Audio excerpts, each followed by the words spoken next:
Why do you always use private chat to? Because I hear you like. Here he goes. Right. I'm gonna leak the chats here. No, He no, no, no, says, no, no. "Yeah, I'm leaking it. You ready? Ever hear of bone soup? You know, soup with bone soup.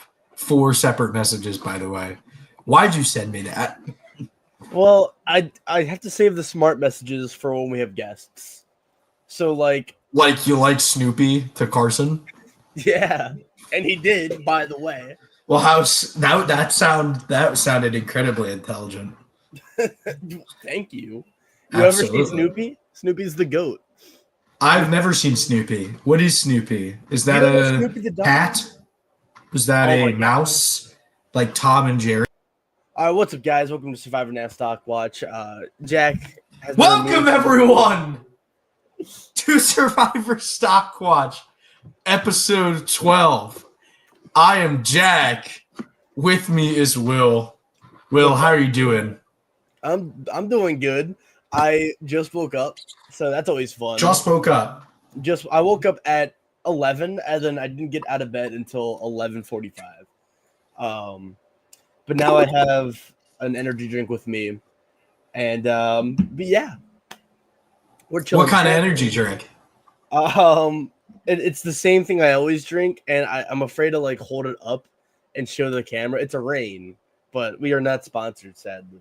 Not sponsored, but we could be. one Shout day. out to Rain, please give me a life. Can we get Rain on the podcast? Rain himself, the CEO of Bang Energy, bro. Please. Absolutely. No, I'm doing good. I'm in my, finals time's coming. Final time is here. I have a final project presentation later today. A couple exams coming up. Things are going well. I will say I have to quickly rant about Paramount Plus. I was on the customer service line for an hour, and every 15 minutes I was told, hey, your wait time is 45 minutes. That's nice to hear, and that's really comforting. So after an hour, I just hung up. But what happened was I had the $7.99 Paramount Plus subscription, right? Just the essential one, whatever. I figure out through my own discovery, not through customer service ever getting back to me, that I have to pay $5 more a month to get live TV and watch Survivor, even though I already had live TV with Survivor with the $7.99. Well, what a joke. You're telling me that corporations just want your money, Jack Powell. They do. They do. Dog in the CBS machine. We do want your money. We want you to come subscribe to our Patreon. Be cool. But we don't want your money otherwise. We're a nice corporation. We're benevolent. Okay, we are a small business. We're a corporation. We spread the word. We spread Christmas and holiday cheer. Is that what we do? Is that what we're known for? That's what we do with the stocks. That is what we do with the stocks. That is what we do with the stocks. Let's get. All right, hold on. Oh, well, that's interesting. Okay. So the rule book, you know the drill. Before we get into the actual slides for the show, we can do 2 things. We can do a little housekeeping thing that I'm going to say, and then we can just talk about the episode, because Will personally said that it was his one of his top 5 episodes because of narrative. So he'll get to that. Housekeeping thing. So the next 2 weeks, there's a 2-week finale. We learned recently that 2 people are winning immunity and 2 people are going home in the next episode 13, and then the finale, the final 4 and the final 3 of the Final Tribal Council are going to be in episode 14.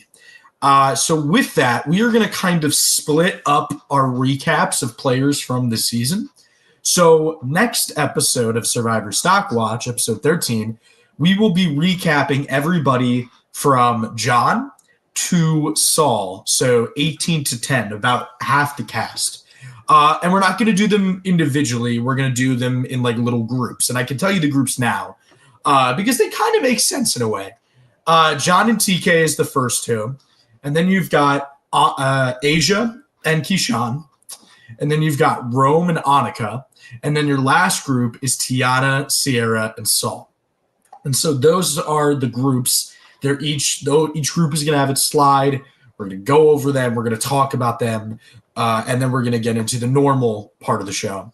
And then the final episode of the season will be going over starting from Gabe and going all the way to why the winner won, which we hope is Rachel. But maybe not after this episode, Will, because you think based on narrative, it's a top 5 ever.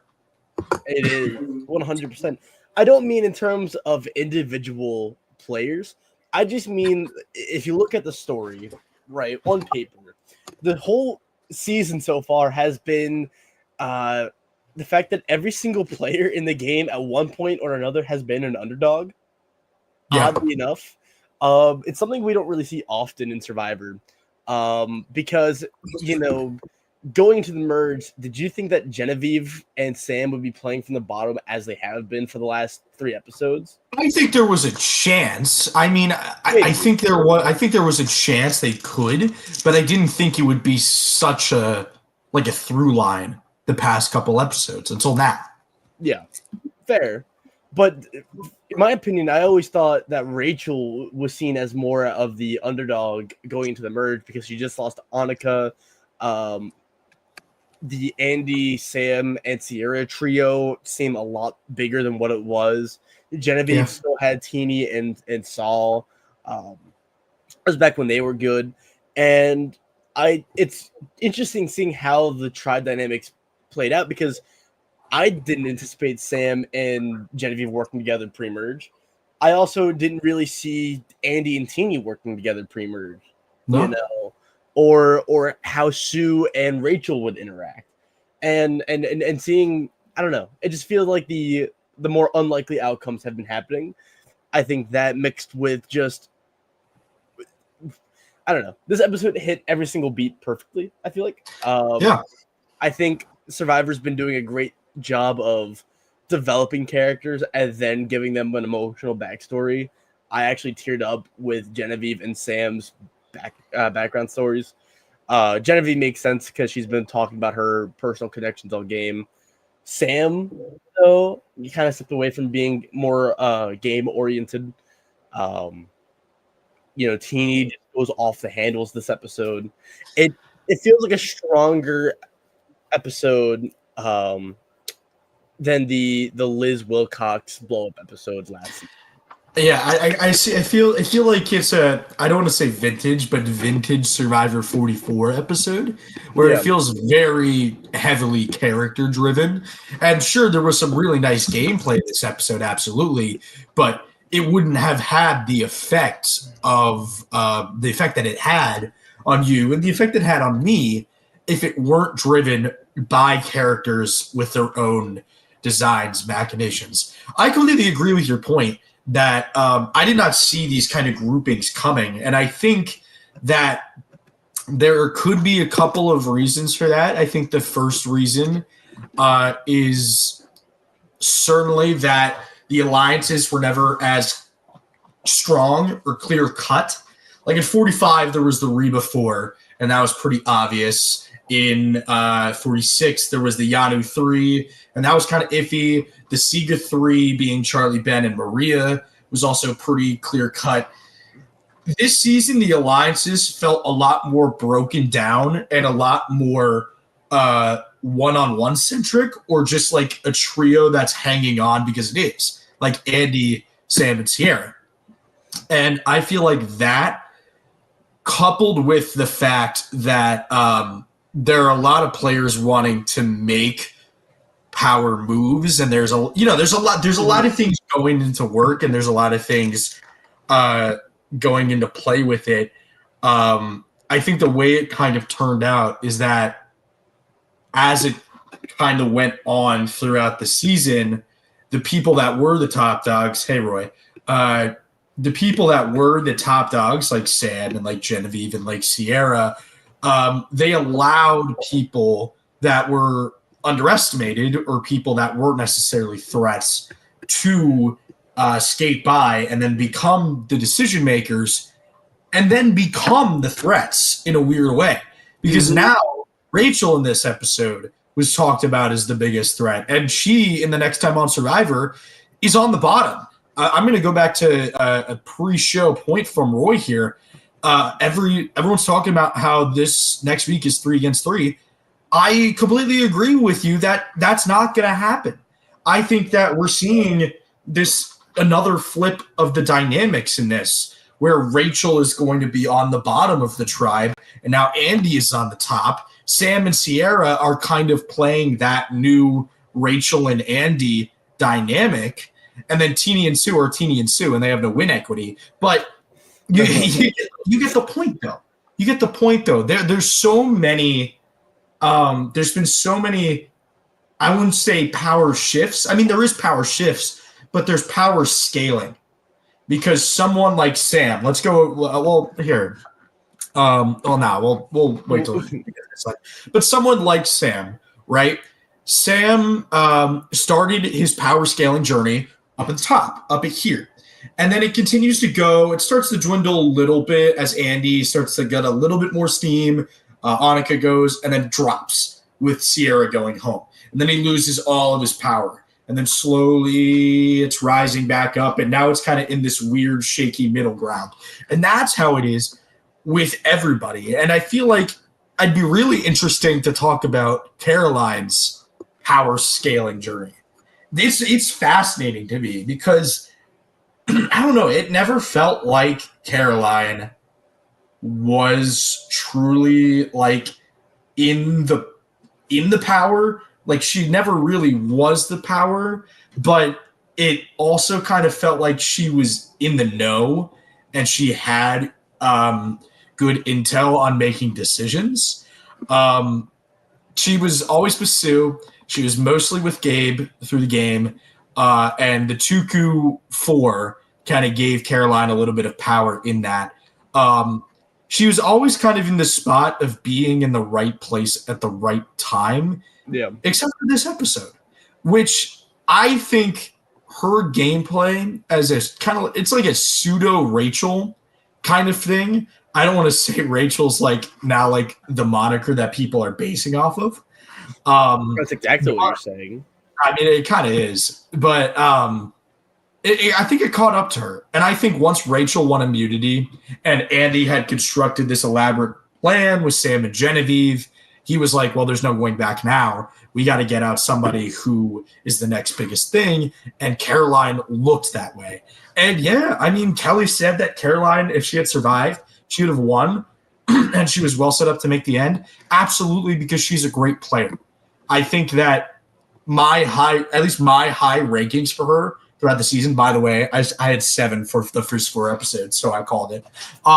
Okay, Mr. It's based off of winner potential and not placement potential. I called it. Listen. I think she's a great player, and I think she'd do well on any season based on her play style. Again, it's a little bit more of an introspective, I won't say emotional, but grounded, I think is the right word. Grounded Sophie Clark kind of player.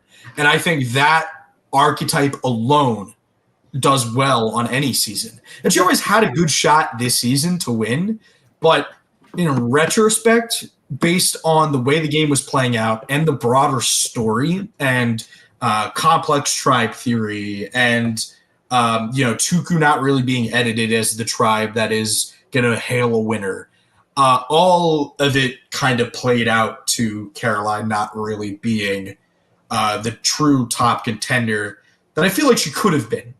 But, Will, I've been talking for like 5 minutes. What do you think? Yeah, it's all good. It's all good. No, but I completely agree. I'm so glad that as far as I'm aware, I was the first person to really make the Caroline is Sophie Clark comparison.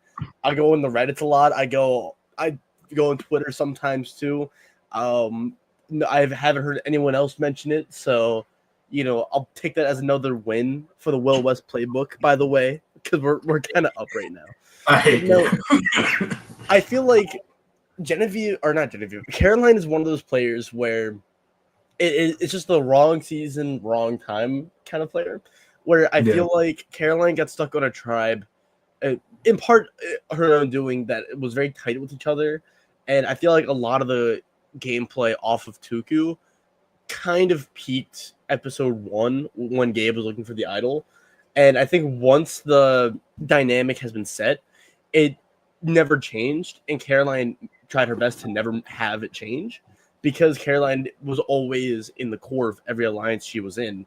And, had things just gone her way, had the tides never shifted, Caroline would be at the end, or at least Final Four fire making. And I think that is, a really good play. I think sniping her was a very, very smart play. My only thing is that playing and maintaining the status quo is pretty boring gameplay to watch on TV. It is smart, but sometimes the smartest gameplay is the most boring choice. And I think that was Caroline's downfall, narratively, editorially, where Caroline's lack of screen time, I think, is her own gameplay, but that doesn't mean that it's the wrong choice. It's just the sacrifice you have to make to win $1 million. It's like Danny Boatwright from Guatemala. Absolutely. It's a little bit of a meta kind of decision, right? If you're going in, exactly, Jay. Maybe that's why she was unreddited. If you go into season of Survivor and you want to play a low key, casual game, you want to play loyal, you want to play it safe, you don't want to take too many risks. You want to take risks because that's Survivor, but you also want to be as strong and resolute as possible throughout the game. You're weighing that with probably not getting a lot of screen time unless you're the winner, because Caroline, she was banking on the fact that if she won the game, we'd see a D kind of game, right? We'd see a little bit of a dominant social game, holding an alliance together, that kind of thing. We didn't see that, and she went home. And so I think Caroline will always be not okay. Well, here's an interesting question, right? Yeah. Is there a world where Caroline wins, where she kind of abandons the strategy of trying to be the kumbaya of Tuku, where she abandons that quicker? Like, because she votes out Gabe at the final 9, and that's the catalyst for her betraying Tuku. And it ends up not really working out for her, because Kyle goes home at the final 8, and then she goes home right after Kyle, and Tuku was completely decimated to just sue. Would have getting rid of a Tuku earlier, like Gabe, at like the final 11 or something, say, or getting rid of Kyle when he didn't have immunity that first time, would that have played out better for her later in the game? What do you think? Yeah, I mean, I'll even push it back to, I feel like Tuku at a point maybe should have considered throwing a challenge and getting rid of either Kyle or Gabe or even Sue, because Sue originally was, in our opinion, in the core of Tuku. I think doing that pre-merge, it makes the alliance less threatening, because the problem was, it wasn't just that they had 4 members, because they sacked Tiana at the tribal council.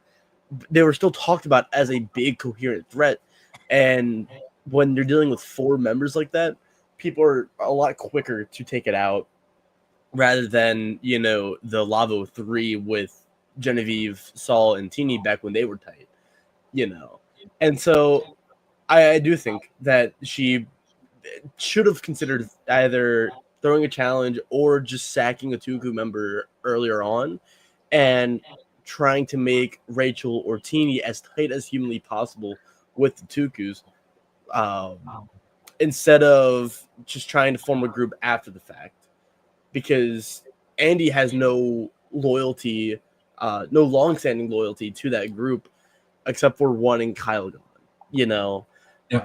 And so I think if you formed that group a lot earlier, it would have been harder for people to flip, in my opinion. Absolutely. I agree. 100%. Jay says someone Twitter compared the 2Q4 to the Reba 4. Yeah, you got to see it. Yeah, there's a little bit of comparisons in there. I think the big thing that we're starting to see with these past couple of new era seasons, particularly 44, 46, and a little bit of now, is we're starting to see an amplification of the Tan Dang Mat Sing effect.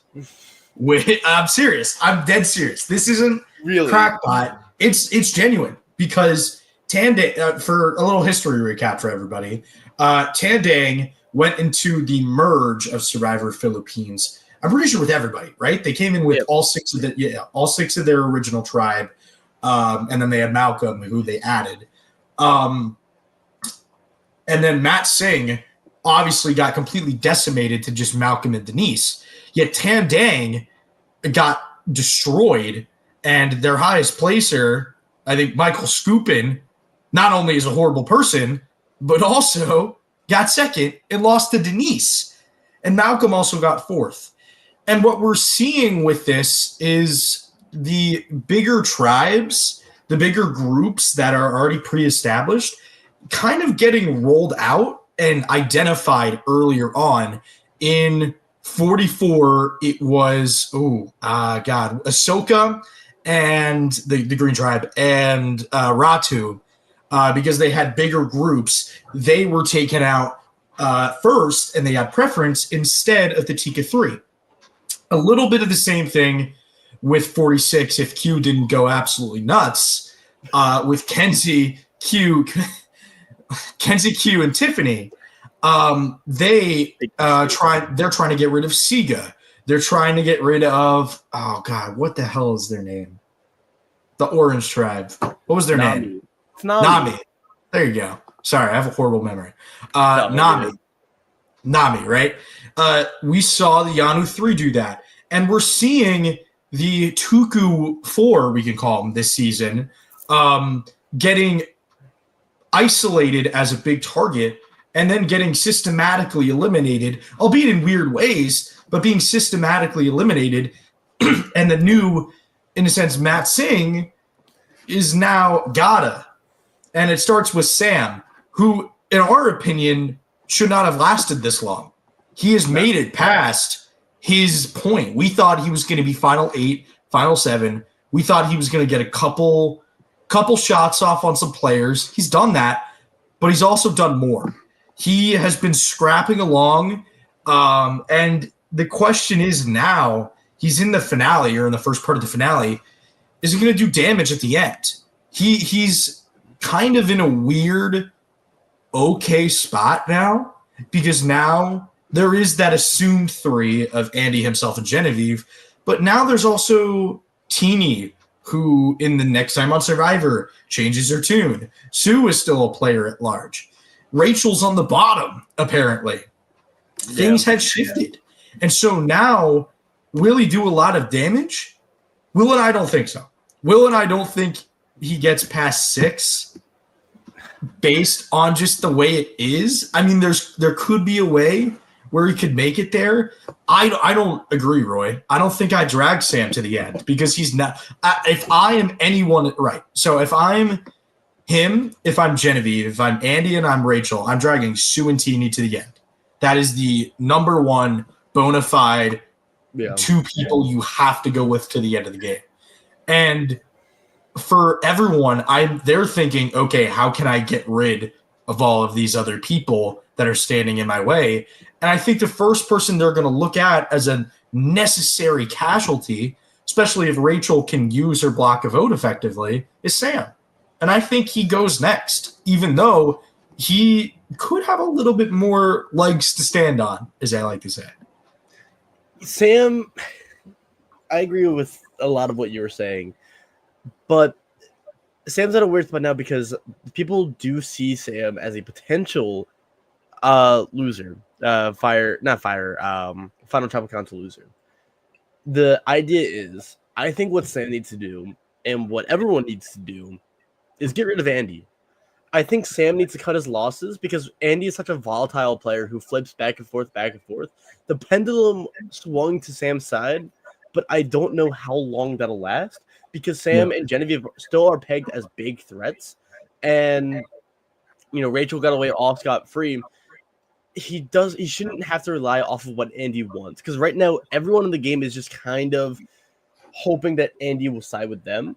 That was pretty much the whole episode. Right. All right. Well, let me pose you this counter question, right? So if he gets rid of Andy, let's say that works out. He gets rid of Andy. Who does he work with? He works with Genevieve. He doesn't work with Rachel. He's got Teeny and Sue he could pull in as a third in a Final Five scenario. What do you think happens there? It's a better point. What if it's so confusing? What if Genevieve goes next?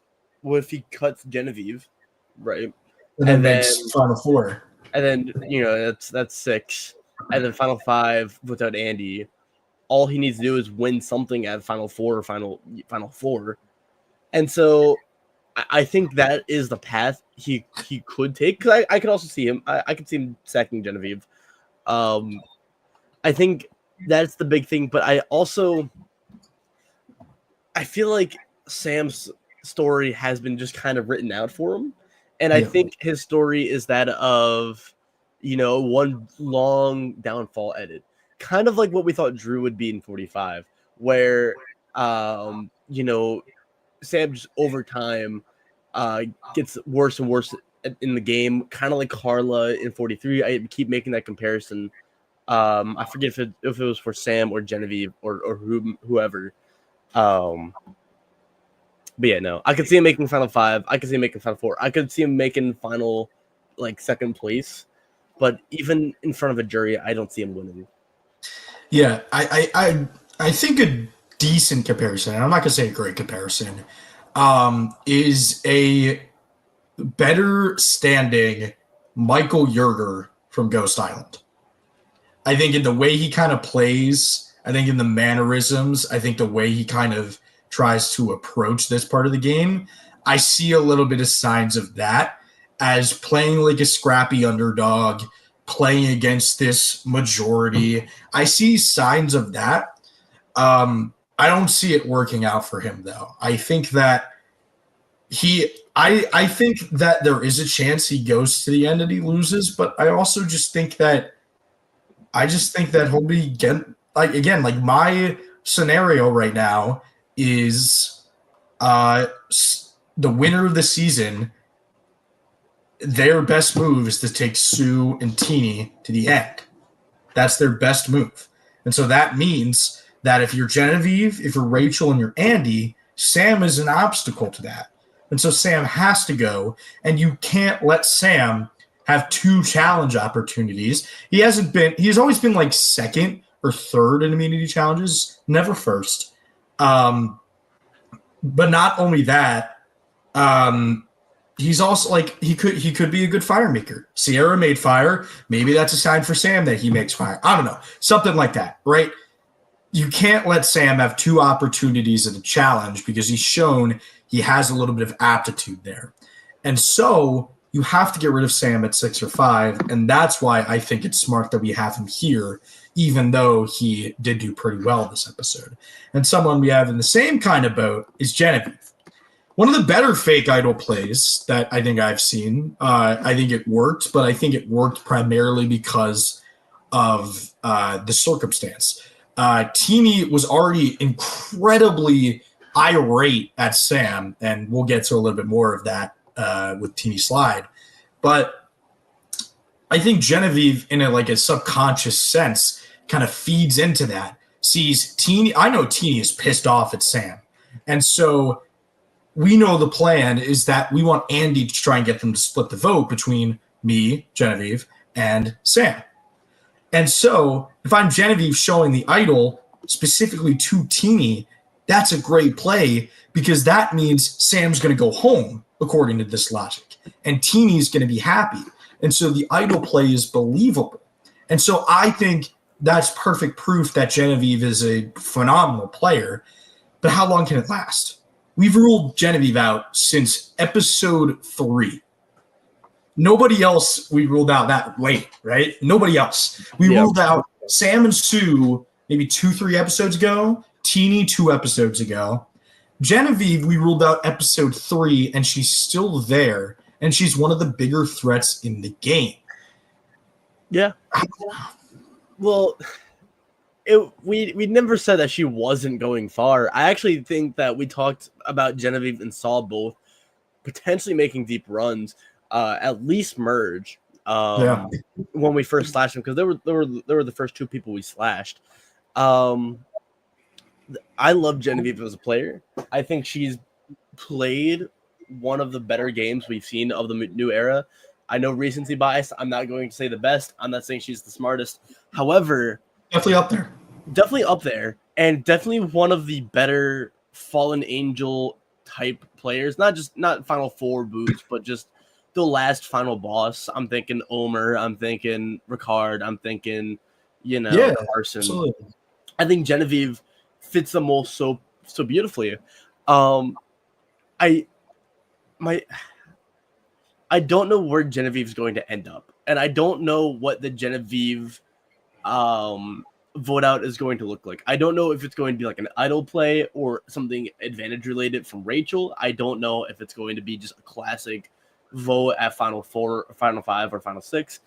I don't know if she loses fire. I don't know if it's a surprise Final Two, which would explain why there's two. It could be. That'd be crazy. And she could make it to Final Three and then still lose.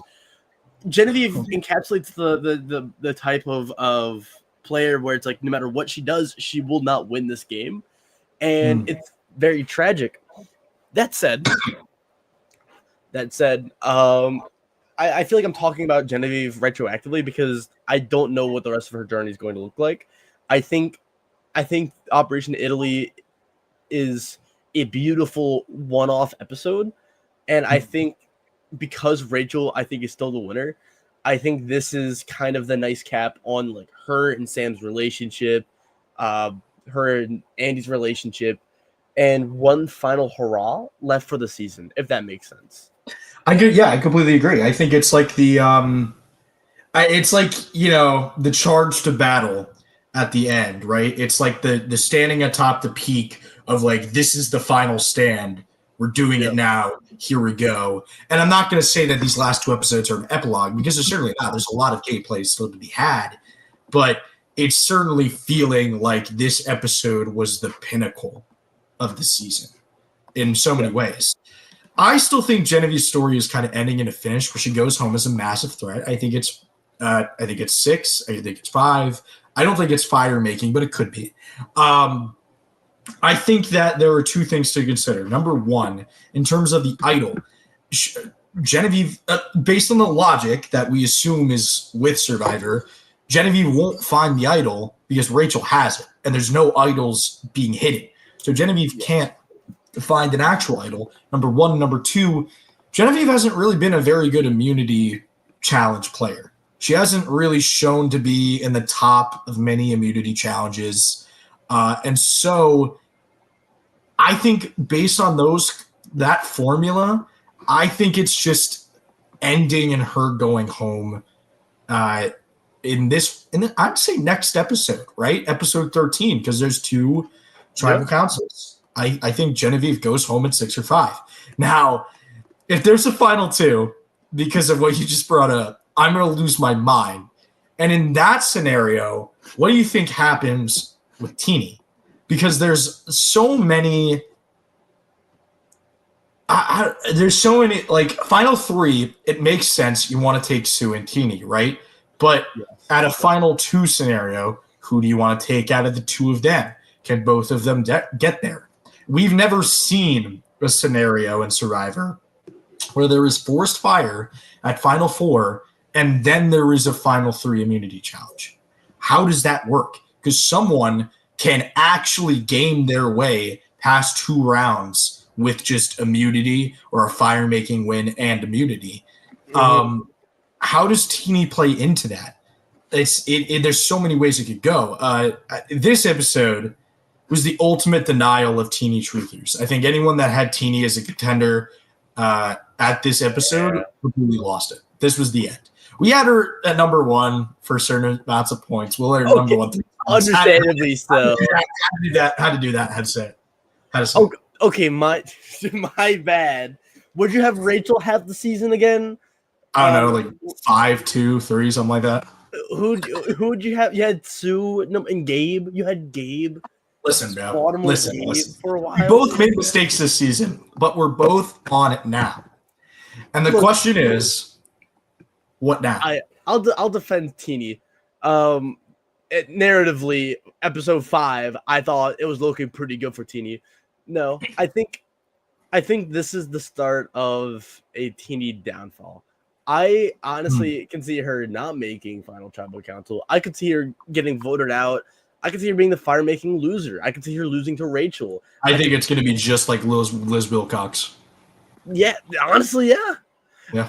But I feel like I just don't know because we were meant to root for Teeny. I feel like earlier in the episode 4, episode 5, when Keyshawn left, we are like, all right, Teeny's the GOAT. Now, why the heel turn?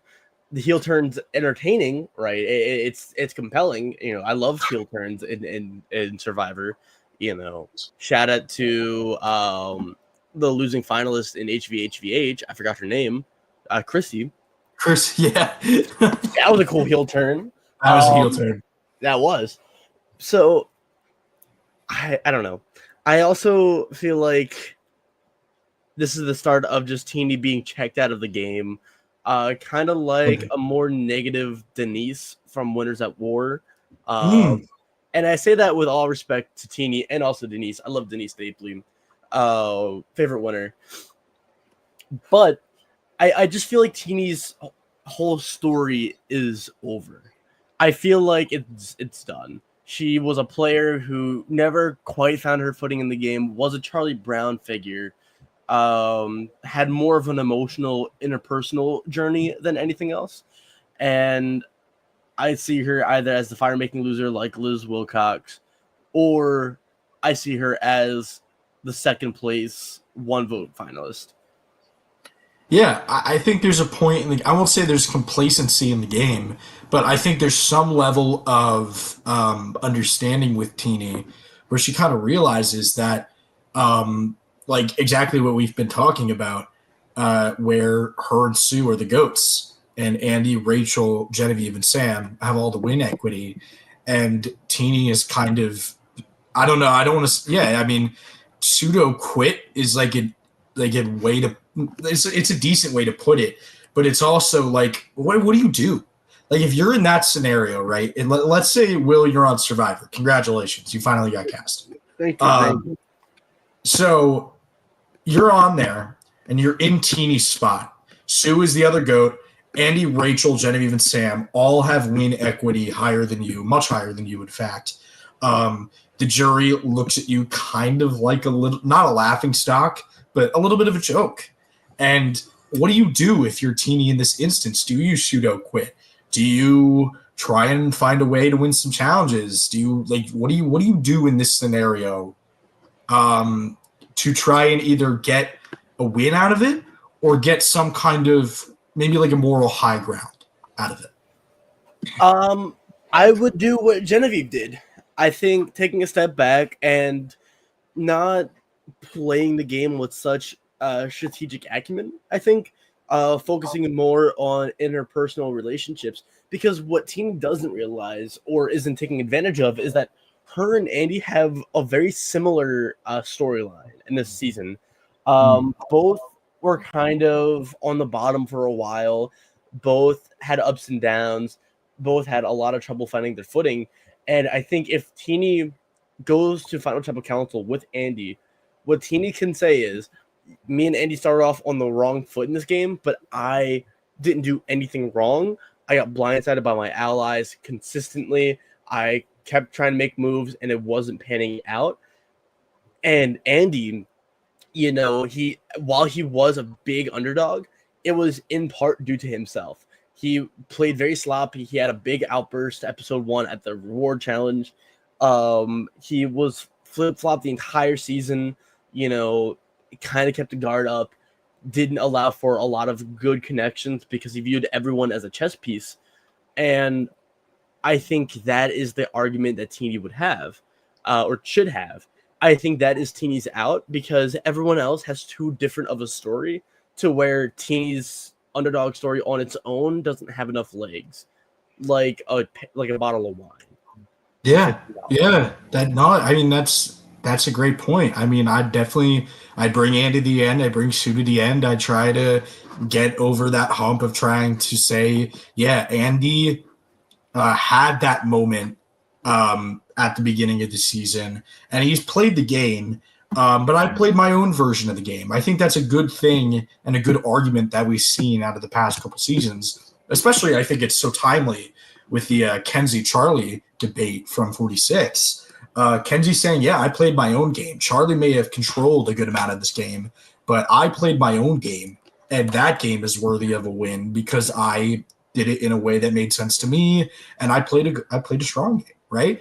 And Teeny could be like, yeah, I lost some allies, but I also recognize like when Asia went home and I did vote Asia out, I was devastated. And I'm that type of person who doesn't like to vote out their allies. But then I had this game sense that just kicked in. And I was like, all right, I needed to get rid of Sierra. I needed to get rid of Saul. I needed to get rid of people that I trusted and I wanted to work with, but I knew I needed to get rid of to get to this point in the game.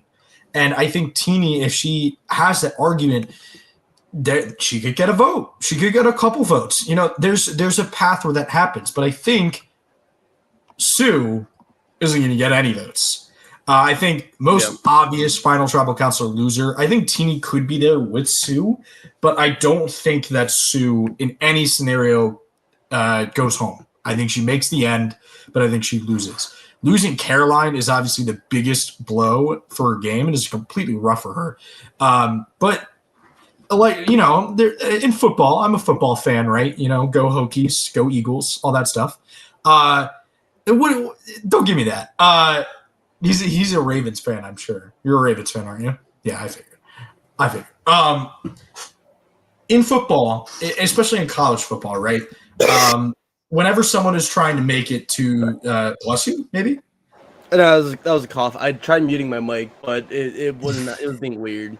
So I coughed for a second. My bad. Okay, I may have given you my cough.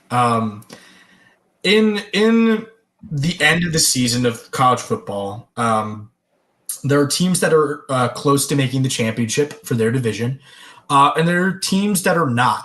But those teams are still good enough that they can play spoiler, and that they could ruin people that thought they were going to make it to the end, win the championship, and ruin their dreams. Georgia Tech is a good one that plays spoiler often. But anywho, Sue could play spoiler. I think she's got an idol. She has an idol. She just lost her number one of the entire game. I think she's someone that's going to be on a warpath. She's a Mother's Fury scorned. I think she has a shot at doing some damage, trying to be like maybe a last-minute scramble, being like, I don't feel like I have a lot of win equity. I'm going to do some crazy stuff. I'm going to make some moves. She could be a late game power player trying to maybe scramble a little bit like Jake did in 45. Like Sue could be someone that ruins someone's journey. Like, let's say that Sam or Genevieve, right? We think they're going home, but what if Sue or Genevieve or Sam or Genevieve actually has the opportunity to make it to the final tribal council, but Sue cuts that off. Sue idols Rachel, or Sue idols Andy, and then Sam or Genevieve go home. Something like that. Yeah, I think that's very possible. Yeah, I think the term we're looking for is kingmaker, which is something that happens a lot in Survivor, where a player has no win equity and pretty much decides the end game in the winner. For whatever reason. I think the best example is Jonathan Penner in Cook Islands, right? Where Jonathan Penner sided with the I-24 and he got to decide basically which alliance won the I2 or what was it, Raro? Raro, like 10? Yeah, it was Raro. Yeah, you're right. I think so. Yeah, absolutely. I'm always right. And so I think Sue, as we said, it can be a late game mover and shaker, a late game kingmaker. I do see her siding with Rachel. I think that the groundwork has been laid. I think when Rachel told Sue about the advantage and they had a moment together, I think is foreshadowing for those two linking up now that Caroline's gone, because obviously they were the only two people outside of the vote, except for Teeny. But even then, Teeny was like kind of in the vote, or like kind of in this way, because she knew about Genevieve's fake idol, and that's a lot more than Sue and Rachel. And so I also don't see her, I see her being scornful and spiteful, and wanting Genevieve and Sam gone because of them voting out Caroline. Yeah. I think kingmaker is the perfect term. I think that's completely fair. I'm trying to think of maybe some recent examples, like maybe Heidi in a way from 44, maybe I don't know. You know what I mean? Yeah, I think that's completely fair. And I think Sue is in the most prominent position to do that. And I think that everyone around her knows she has no chance to win. Andy has maybe kind of evolved from that point and now actually could have a shot to win based on his move. There's a lot of ways this could go, and I think Sue, unfortunately, even though I had her number one for 2 episodes, I think that she'll do some damage, but I don't think that'll really turn out to much at all. All right. Yeah. We're going to take a quick break, and then we are going to get into the top 2, who you know, but the race is now closer than ever. We'll be right back. Hi, Survivor Now podcast listeners. I am Katie from KT Designs, better known as Katie Tedesco Art on both Instagram and Etsy. I have been designing and selling Survivor products for over 7 years at my Etsy shop, including replicas like hidden immunity idols and Survivor trading cards with all of the players' stats on the back. I am so grateful for Survivor Now for giving me this shout out and helping me reach even more superfans. I love listening to their podcast. So if you are looking for some really unique reality TV products for yourself or to give a superfan in your life, come check out my Etsy shop at www.etsy.com/shop/KatieTedescoArt.com. Hold on, I'm getting an antibiotic out. Go ahead and talk about Andy, Will. What? Anyway, so Andy at number 2. This was the coronation episode for Andy. This was honestly the best episode Andy could have. And I think Andy's the reason why this episode was such a great episode. I think him flipping on the new majority, I think having a vote split and a 3-person majority take over and beat an alliance of 4 is amazing and fun. It reminds me of David versus Goliath a little bit with the vote split, but also not really. I see what you mean. But why isn't Andy number 1? Because I feel like on paper this was such a perfect episode. I think this episode was a very flashy episode, all things considered. I think the weight this episode will have is not as much for Andy or Sam or Genevieve as it will with Rachel, because Rachel was pretty invisible throughout this episode but had enough screen time, unlike Sue. And this was a good episode to shield Rachel because Rachel was in the wrong. And I think the reason why I still have Andy number 2, and I am stealing this from Reddit a little bit, but Andy does not fit into the theme of community at all.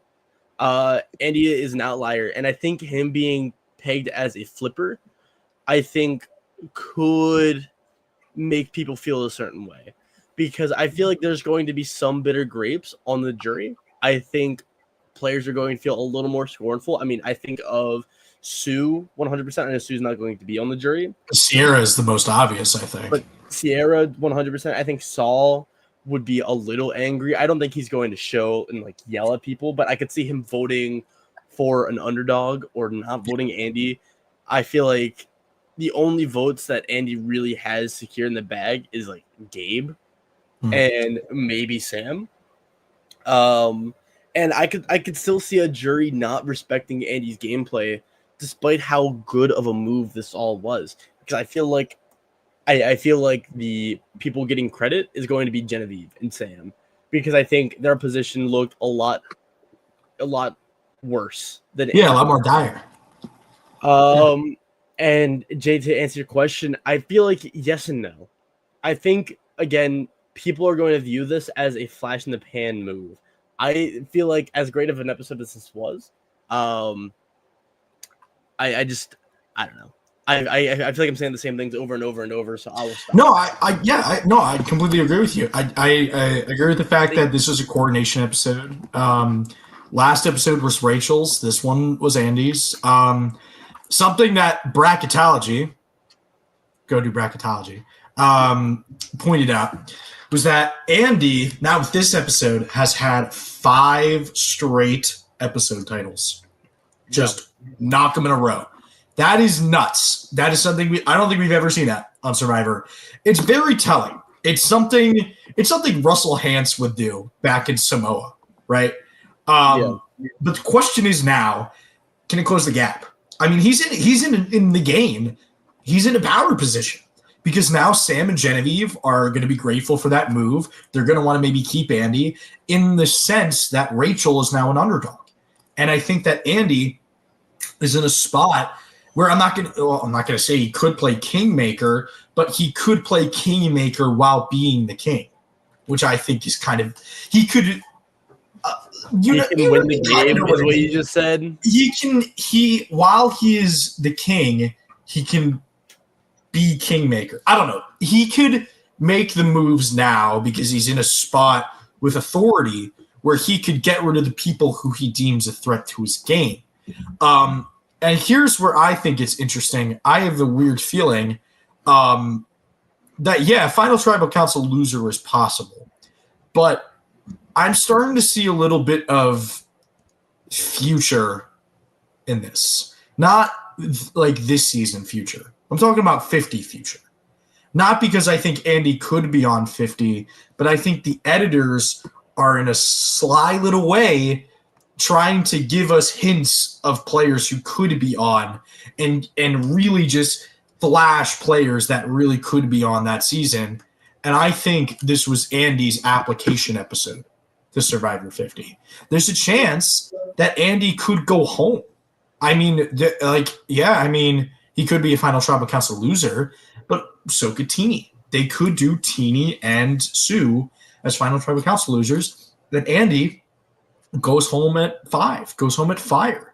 You know, we've seen coronation episodes in the past in the new era. The most obvious is with Jesse, and he went home at fire, and he's a legend. And if he accepted the call, he'd obviously be on Survivor 50.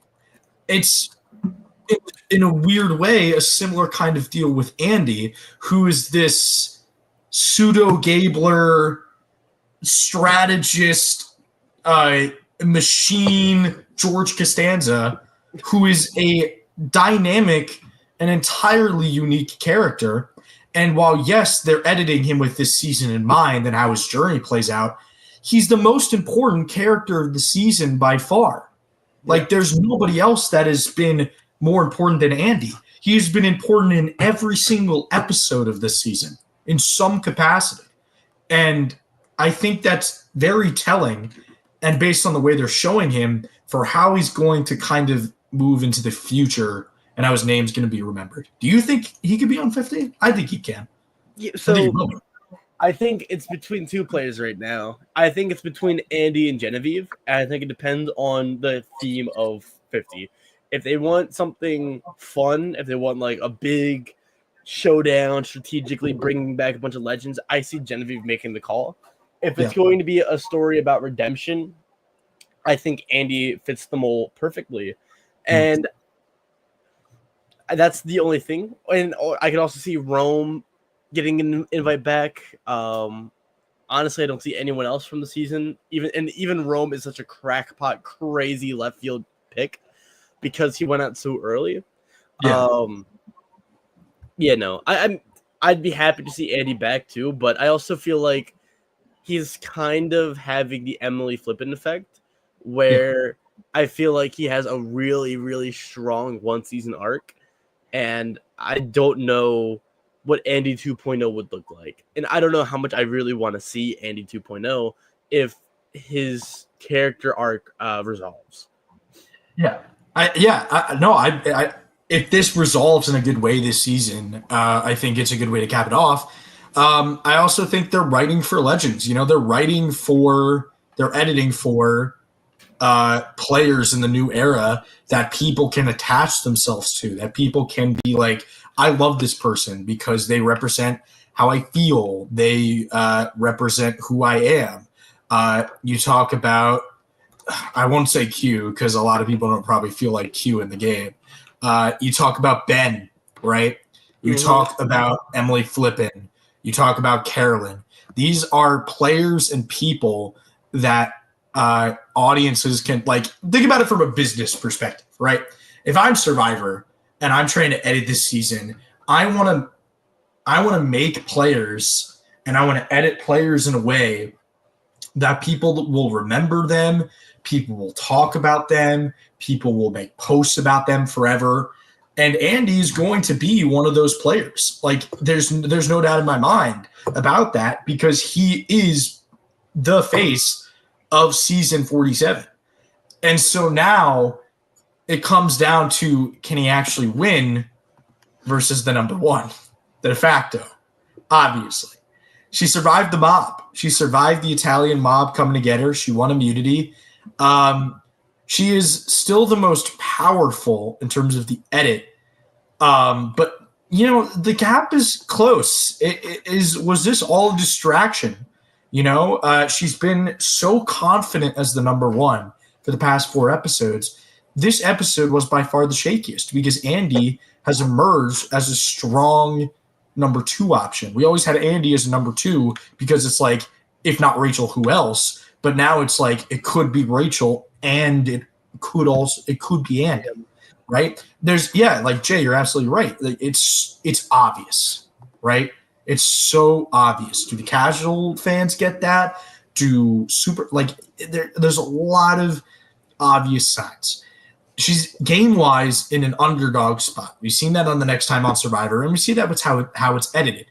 Even though she got shielded this episode from a lot of the heat of being a target, and she won immunity, doing exactly what she needed to do to stay in the game, can she seal the deal?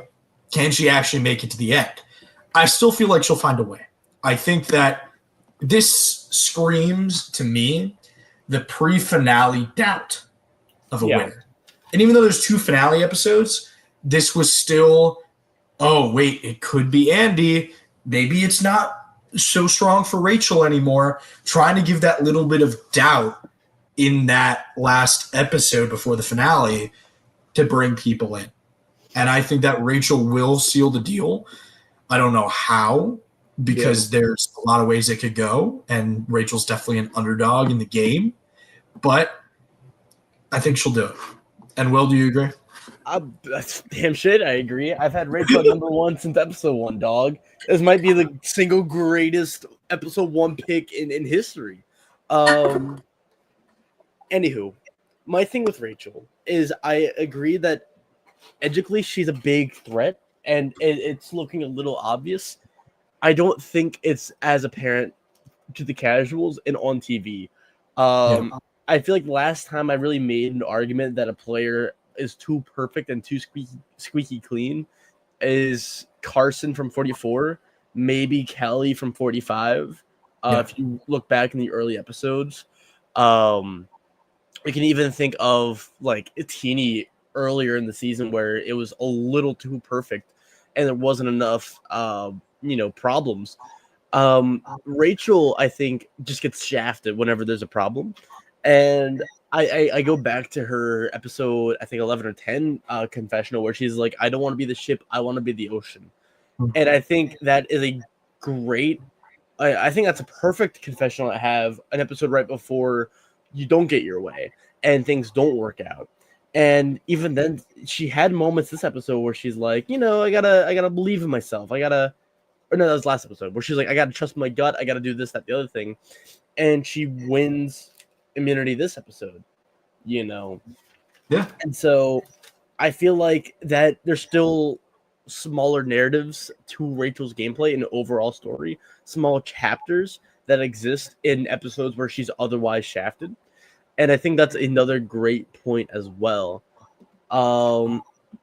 And she has a lot of power, and no one knows about the idol. And I think there's going to be a big scramble, and I think she's done a great job of not telling anyone about the idol, but telling people about the block vote. And this is another question. Do you All think right, we even played Crackpot Theory. Can we do it for this one? Yeah, absolutely. All right, Roy, you're getting your own Crackpot Theory. Congratulations.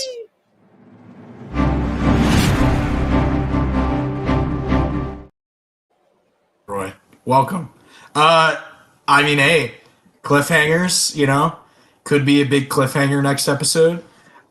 Could end right as the final 5 tribals going on, maybe. There's a lot of ways it could go. I think a cliffhanger actually makes a lot of sense based on how it's 2 episodes now. But I don't know. I don't want them to do that to us. That'd be so mean. What if? See, like, I get that, and the reason why I brought up the final 3 tribal council and it being a final 2 is just because it makes no sense having the episode 14 just be 1 tribal council and then the final tribal council. It reminds me of Australian Outback when they tried doing that. The episode 15, day of 42, and Tina and Colby and Keith were just sleepishly on a mountain, and they're like, yeah, this journey was great. Yeah. And it dragged. And I feel like Survivor's at a point now where the format shouldn't be meddled with to this extent.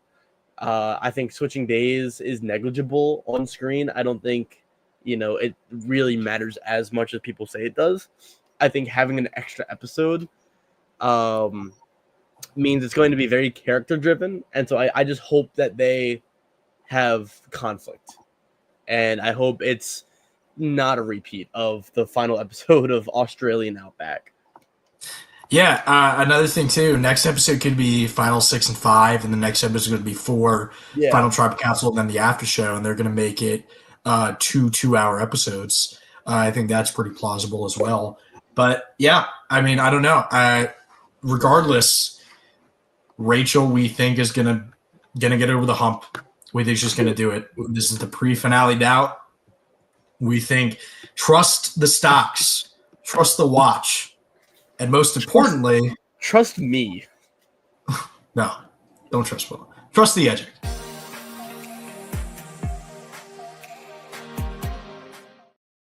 Well, bam, charge, colors, kazoop, kazop. Rachel's been number 5 for 5 episodes. There, you see it.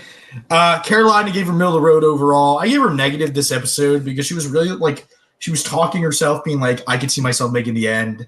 And then she goes home like that. I think that's just a negative tone that's warranted. Everything else kind of makes sense. Sam got a little bit lambasted by Teenies, so that's why there's mixed. Teenie, obvious. Everything's pretty good this episode. Rachel with the middle road too is scary, but after the string of 5 episodes where she's been complex and high visibility, I think it's completely fair. And I think that next 2 episodes she's just going to be back in that limelight. And so that's me. And then that's Will. Yeah, where I gave Andy and Genevieve complex personality, positive 5 and 4, because I love my goats. I didn't put a tone on Sam or Caroline. I just think with Sam, there was a lot of negativity, but I don't really see that as a Sam thing. Edgically, I think that's more of just part of Teeny's over the top negative. And so, yes. And then Rachel, again, middle of the road is scary, but we're at a point now where there's less disagreements between us. I feel like maybe because we talk about Edgic and we kind of understand where we're coming from, I feel like we agree a little bit more. But as time goes on, I think we're just going down the path of least resistance. Less crackpot theories to really talk about in the scope of what could happen. I think now we just talk about crackpot. I always talk about crackpots like yes, it's a 0.01% chance, but it could still happen. I feel like now we're at a point where crackpots are just like us drunk, it'd be crazy, Yeah, no, I mean we've also been on the same. I think we've been on the same page a lot longer this season than we've been in previous seasons. I think dating back to probably Final 11, Final 10, where Rachel started to kind of emerge as the number 1. We've been on the same page. Crackpots have been diminishing. And that wasn't really apparent. I won't say it was not apparent last season, but 45 it was here and there, and then 44 was that was a crazy thought experiment. But yeah, no, I mean, because I think we've been right. I think that's the big thing. I think that true. We can agree. We can disagree for the sake of debate, for the sake of the show, but we can also just agree because it's the right thing. Like it's the right. Like we are correct. We are getting cocky now. We are. Yeah. If Genevieve wins or Teeny wins, we're cooked. If Andy wins, I'm crying, bro. Listen, as long as they don't have a slash, if they win, it's fine. We're good. But if they have a slash, we're done for. I'm putting my eggs in the Rachel basket. You're locked in. You're locked and loaded. Yeah, I feel like at this point I need to cut it down to just one contender. I think it's cheating if we didn't. I think I don't want to slash Andy because there's still winner potential, but I'm locking in Rachel as my number one winner pick. You put it more like 95%, 5%, or like I'd say 95.5 because I feel like Andy has the personal growth edit and narrative. I feel like this was kind of his win. I think Andy might even have a moment in the reunion, or if he gets voted out, where he's like, I didn't win the $1 million, but I'm still a winner. I won 1 million hearts. I won 1 million hearts. Thank you, Banu. Dude, can we please get Banu on Survivor now? StockWatch. Can we get Banu on StockWatch? Open invitation to Banu. We love you. Please come on the pod. You and Greg Buis. Greg Buis, Banu, you and I would be the craziest podcast in history. Oh, it'd be the best. Okay. We have some closing slides. Here we go. Rapid fire. Join our Patreon. Not too much for a month. Watch some videos. Watch some extra content. We always got that on there. Check out a shop. Get some merch from Survivor StockWatch because we are the best Survivor Now podcast show because we're always right and we're never wrong. Follow us on Instagram, Twitter, X, and most importantly, don't forget to like and subscribe. Listen to all the content on Spotify. And Will. Jack. This has been the Stocks. True. You're not going to tell me to calm down? No. All right. Do you have anything else to say? We got an org to win. I hope we get casted, please. Seriously, anything else to say? No. Again, this was top 5 episodes. Definitely a new era. I don't know what's been going on where each season of New Era Survivor always has like one of the best episodes like of all time. And this was that episode. What was season 46's best episode? Was it the gem boot? Maybe. It may have been one of Q's like freak out episodes or something. The Liz Wilcox episode. That's the magnum opus.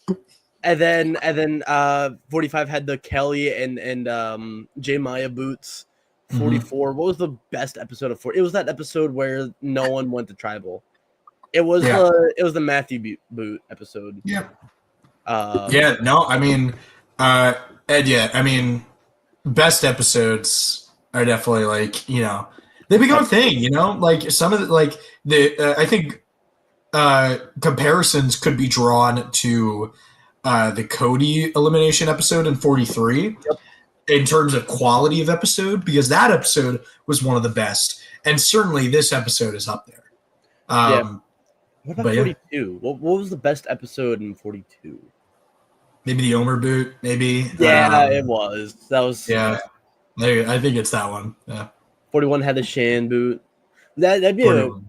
A best episodes pod. That'd be a great podcast. Let's talk. We'll talk to Randy. We'll holler at him. Yeah. Thank you. Well, Jay.